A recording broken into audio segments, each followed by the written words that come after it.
जय महाराष्ट्र. जमलेल्या माझ्या तमाम बंधू आणि भगिनींनो, महाराष्ट्र नवनिर्माण सेनेतर्फे घाटकोपर पश्चिम मतदारसंघातून मी विधानसभेच्या निवडणुकीला रेल्वे इंजिन हे चिन्ह घेऊन उभा आहे. या निवडणुकीला उभं असताना मी नेमकं काय करणार हे सांगायला या ठिकाणी मी उभा आहे. मित्रांनो, आपण नेहमी असं म्हणतो की जो रात्री बेरात्री मध्यरात्री कामाला येतो तोच खरा आपला मित्र. अशा वेळेस मी असा विचार केला की या घाटकोपर मतदारसंघामध्ये 80% पेक्षा अधिक लोक हे झोपडपट्टीमध्ये राहतात. रात्री बेरात्री अचानकपणे त्यांना कोणाला हॉस्पिटलमध्ये ऍडमिट करण्याची वेळ आली तर अशा वेळेस राजावाडी हॉस्पिटल आहे, मुक्ताबाई हॉस्पिटल आहे, या हॉस्पिटलमध्ये कर्मचाऱ्यांकडून डॉक्टरकडून योग्य ती ट्रीटमेंट मिळत नाही. अशा वेळेस देखील लोकांना वशिल्याची गरज लागते. अशा वेळेस देखील लोकांना ओळखीची गरज लागते. मी असा विचार केला की कुठल्याही आमदाराचं दिवसाच्या वेळेस कार्यालय उघडं असतं, पण पूर्ण भारतभरात कुठल्याही आमदाराचं मध्यरात्री पूर्ण रात्रभर कार्यालय कोणाचंही उघडं नसतं. त्यामुळे मी असा विचार केला की जसं भारतातली सगळ्यात मोठी हंडी मी बांधली तर त्याप्रमाणे काहीतरी वेगळं करण्याची ही माझी कायम मानसिकता आहे. त्यामुळे मी असा विचार करतोय की काश्मीर पासून कन्याकुमारीपर्यंत या पूर्ण भागामध्ये आजपर्यंत कुठल्याही पुढाऱ्यांनी केलं नाही अशा प्रकारचं मी कार्यालय सुरू करायचं. ज्याप्रमाणे मेडिकल स्टोअर हे दिवस रात्र मेडिकल स्टोअर्स काही सुरू असतात, ज्याला आपण day and night medical store म्हणतो, की ज्या मेडिकल स्टोअरमध्ये आपल्याला कोणत्याही वेळेस रात्री बेरात्री जाऊन हवी ती औषधं आणता येतात. तर त्याप्रमाणे माझं कार्यालय हे सकाळी 7 वाजल्यापासून दुसऱ्या दिवशी सकाळी 7 वाजेपर्यंत उघडं लोकांसाठी राहील. याच्यामुळे 2 गोष्टी होणार आहेत. एखादा गरीब माणूस कामाला गेला तर कामाला गेल्याच्यानंतर जेव्हा तो संध्याकाळी सुटेल, रात्री सुटेल, त्याची सेकंड शिफ्ट असेल, थर्ड शिफ्ट असेल, त्याच्या ज्या वेळेस तो कामावरून सुटेल त्यावेळेस सुद्धा रात्री 2 वाजलेले असतील, 3 वाजलेले असतील, पहाटेचे 5 वाजलेले असतील, त्यावेळेस सुद्धा तो माझ्या कार्यालयामध्ये त्याच्या हव्या त्या कामासाठी येऊ शकेल. मध्यरात्रीच्या वेळेस एखादा माणूस मयत झाल्याच्या नंतर सुद्धा दुर्दैवाची गोष्ट आहे आपल्याकडे की हॉस्पिटलमधील लोक ताबडतोब बॉडी देत नाहीत. त्यावेळेस देखील ओळखीची गरज लागते. अशा वेळेस या घाटकोपर मतदारसंघातल्या लोकांनी जायचं कुठे? तर मी असा विचार केला की जर माझं कार्यालय 24 तास जर उघडं असेल तर त्यावेळेस रात्री बेरात्री लोकांना निदान आधार तरी वाटेल. यात माझं चुकलं कुठे? जर समजा एखाद्या आमदाराकडे जायचं असेल तर आजची परिस्थिती काय आहे? आजची परिस्थिती अशी आहे की लोकांना अर्धा दिवस खडा करावा लागतो किंवा पूर्ण दिवस खडा करावा लागतो, सुट्टी घ्यावी लागते. मग मी असा विचार केला की माझं जर कार्यालय दिवसभर उघडं असेल, रात्रभर उघडं असेल तर माझ्याकडे येण्यासाठी कुठल्याही माणसाला सुट्टी घेण्याची गरज नाही, कुठल्याही माणसाला खडा करण्याची गरज नाही. म्हणून माझं कार्यालय हे पूर्ण भारतातलं पहिलं असं कार्यालय असेल ज्याप्रमाणे medical store day and night उघडं असतं. त्याप्रमाणे राम कदम आमदार म्हणून निवडून आल्याच्या नंतर माझं कार्यालय तुमच्या सगळ्यांसाठी डे अँड नाईट उघडं राहील. ही एक गोष्ट झाली. प्रत्येक सभांमध्ये मी कायम सांगत आलोय, बाकीचे लोक मला अडवतात, लोक म्हणतात निवडणुका समोर आहेत, याप्रमाणे तुम्ही बोलू नका. मात्र जो माझा स्पष्ट विचार आहे मी तो आपल्यापुढे मांडणार आहे. तो स्पष्ट विचार असा आहे की जर लोक माझ्याकडे आली आणि लोकांनी मला कुठलं काम सांगितलं, जर लोकांची कामं माझ्या हातून होत असतील तर मी तोंडावर सांगेन हो, आणि जर लोकांची कामं होत नसेल तर तोंडावर मी नाही म्हणून सांगेन. पण एखाद्या गोरगरीब माणसाला आज ये, उद्या ये, परवा ये, तेरवा ये अशा प्रकारे उगाच काही कारण नसताना कल लाव परसो असं करून त्याला 8-10 दिवस त्याच्या चपला घासायला लावणार नाही. कशाला घासायला लावायच्या चपला?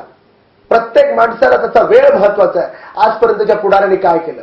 आजपर्यंतचे पुढारी काम होत नसेल तर कोपराला ज्याप्रमाणे गुळ लावून एखाद्या माणसाला आज ये उद्या ये करून त्याची 10 दिवस वाया घालवायचे, या प्रकारचं राम कदम हे काम करणार नाही. याच्यामुळे 2 गोष्टी होतील. याच्यामुळे लोकांना असं वाटेल की 2 मिनिटं तात्पुरता राग येईल एखाद्याला मी नाही म्हटलं तरी, पण त्याला त्याचा राग हा 2 दिवसाचा असेल. तिसऱ्या दिवशी त्याला कळेल की बाकीच्या पुढाऱ्यांमध्ये राम कदममध्ये अंतर आहे. राम कदमने नुसत्या चपला घासायला लावल्या नाहीत तर स्पष्टपणे आपल्याला सांगितलं की हे काम होत नाही म्हणून. पण कोणाचंही काम पूर्ण प्रयत्न करून ते झालंच पाहिजे ही माझी पराकाष्ठा असेल. मित्रांनो, मी या ठिकाणी दुसरं तुम्हाला एक नमूद करावं असं वाटतं मला की ज्या माणसाचं दुखतं त्याला कळतं, ज्या माणसानं गरिबी अनुभवलेली आहे त्याला गरिबीचं दुःख कळतं. ज्या माणसाने गरिबी अनुभवलेलीच नाही, झोपडपट्टीमधला संडास कसा असतो, झोपडपट्टीमधल्या पत्राच्या झोपड्यामध्ये राहत असताना मराठी गरीब तरुणाचं दुःख काय असतं हे ज्यांनी अनुभवलेलंच नाही त्यांनी गरिबीविषयी बोलावं याचं मला आश्चर्य वाटतं. मी स्वतः विक्रोळी पार्कसाईडच्या अप्परदेव पाड्यामध्ये पत्राच्या झोपड्यात राहत होतो. पत्राच्या झोपड्यातून गरिबीतून मी मोठा झालो. पण मोठा होत असताना जी काही मी दुःख सहन केलेली आहे ती एक एक पायरी चढत असताना ज्या व्यथा मी मांडलेल्या आहेत, एकटा एकटा मी अनेकदा कोपऱ्यात बसून रडत असे, पण ते रडत असताना मी आयुष्याचा एक नवीन टप्पा शिकलो, आयुष्याचा एक नवीन मार्ग शिकलो. मोठ्या जिद्दीच्या संघर्षाच्या जोरावर आयुष्यात मी काहीतरी मिळवण्याचा प्रयत्न केला. लोक मला विचारतात की राम कदम तुम्ही हे कसं केलं, तर त्याचं कारण स्पष्ट आहे, त्याचं उत्तरही स्पष्ट आहे. त्याचं उत्तर असं आहे, घरातून ज्या ज्या वेळेस मी बाहेर पडत असेन त्या त्यावेळेस प्रत्येक वेळेस मी माझ्या आई वडिलांच्या पायाला हात लावून बाहेर पडलो.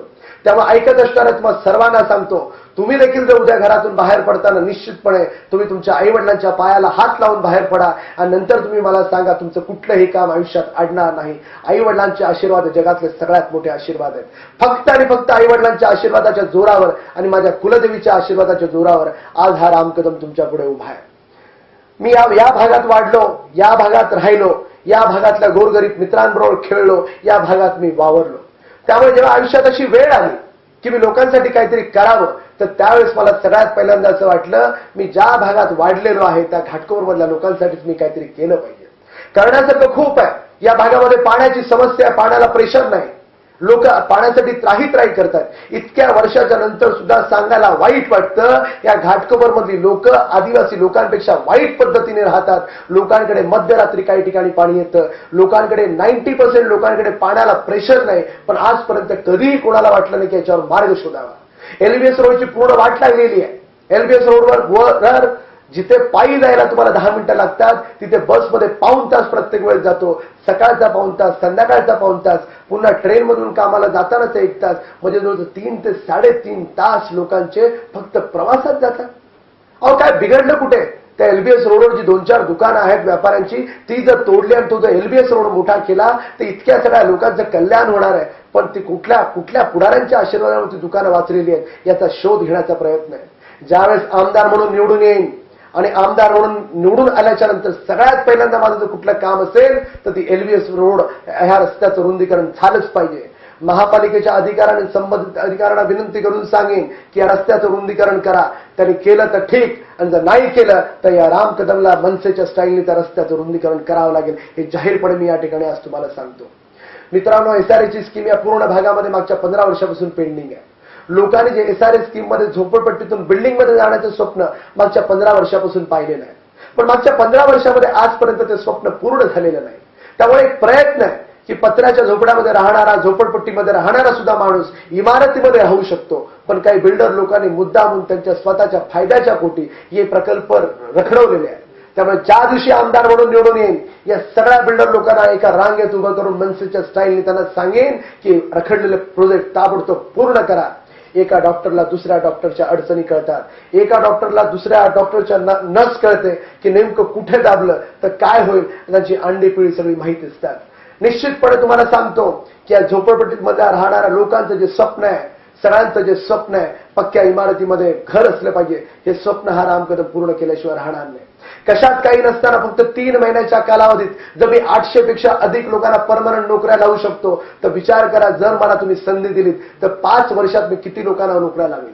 माझा पूर्ण प्रयत्न असणार आहे की ज्या दिवशी मी निवडून येईन, हा जो सगळा तरुण वर्ग आहे, या तरुण वर्गातल्या प्रत्येक तरुणाला, घरागणिक तरुणाला मी प्रत्येकाला नोकरी लावावी हे माझं उद्दिष्ट असेल. मित्रांनो, माझे संकल्प अनेक आहेत, पण तुम्ही उपस्थित असणाऱ्यांपैकी तुम्ही जर सगळ्यांनी परमेश्वराला साकडं घातलं, परमेश्वराला नवस केला की माझ्या दारात येणारा प्रत्येक माणसाचं काम माझ्या हातून झालं पाहिजे, असं साकडं जर तुम्ही परमेश्वराला घातलं तर परमेश्वराची शक्ती अगाध आहे, त्याचा आशीर्वाद प्रचंड मोठा आहे.